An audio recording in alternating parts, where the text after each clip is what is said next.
Hello everyone, this is Dana Talvert, and today we'll be looking at Skirmix.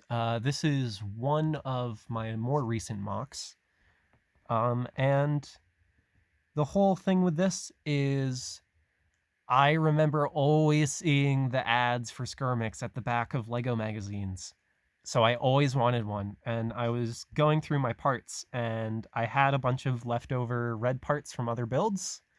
So I decided to make my own Skirmix because I've always wanted the set. And obviously it doesn't use the original Skirmix parts because I never got that set. So for the head, it uses a jet bug slash, I forget his name, but uses the jet bug mold head, but from the different set where it's a recolor. And then a Glatorian foot piece for its mouth. Which I thought was kind of fun.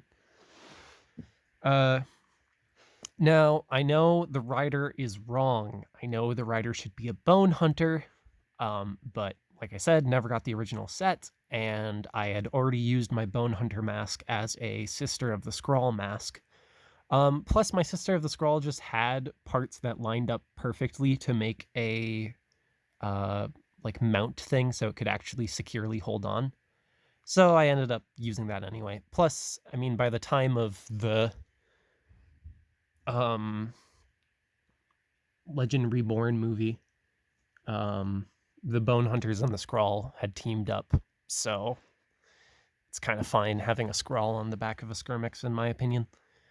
I would like to make Bone Hunters, by the way. The only reason I haven't is because I just don't have any of the original Bone Hunter sets left, and I'm kind of out of black and gray and red colors because I've used them on a bunch of mocks. So I'd have to order a bunch of new parts to make just a tiny little guy, and I don't feel like doing that, especially given my current situation. I would love to make a revamp of every Spherus Magna / Bara Magna set that ever came out. That is something I want to do at some point, but obviously I'm just not in the situation to buy a bunch of old LEGO sets or just the parts randomly, especially because I didn't try to, but I ended up using like a lot of rare parts in my standard Glatorian design.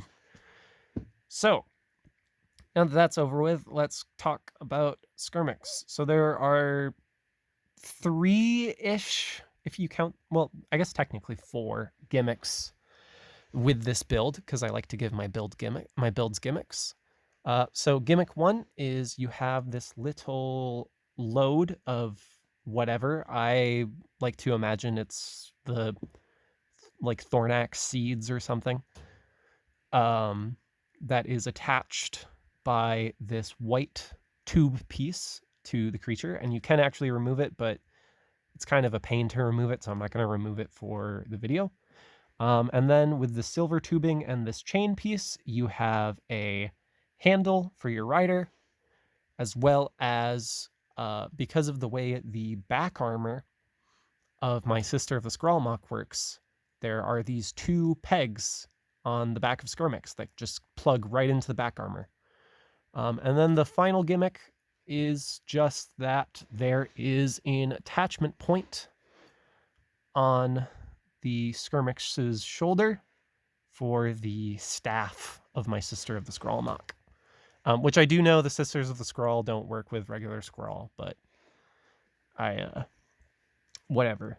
That's normal Bionicle lore, and a lot of my rebuilds are because I've been very, very slowly writing my own Bionicle universe thingy, and I wanted to have examples of any major builds that I'd end up using in case I decide to include like pictures of it and publish it as like a PDF online or something.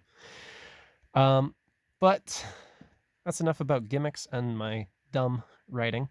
Let's talk about articulation. So Skirmix does have a decent amount of articulation, but most of it isn't usable if you want it to be sturdy. It's got a ball joint at the hip, hinge joint at the knee, ball joint at the ankle. It's got a ball joint at the shoulder and a ball joint at the wrist, 2 ball joints for the neck. You can also somewhat rotate the upper jaw if you want to. I don't know why you would. That's just an unintended side effect of the way I had to attach it. Then you have ball joint at the base, first joint of the tail, and then the rest of the tail is pretty much meant to be stable. You can like rotate and adjust this plumage at the back, but you're not supposed to. That's just the way it's attached. So that about does it for my Skirmix mock. A creature I always wanted as a kid, and now I've finally made my own, which makes me really happy. I still want to get the original set at some point and keep it together, but having my own little version that I came up with myself was fun. So tune in next week where we return to the Matoran universe.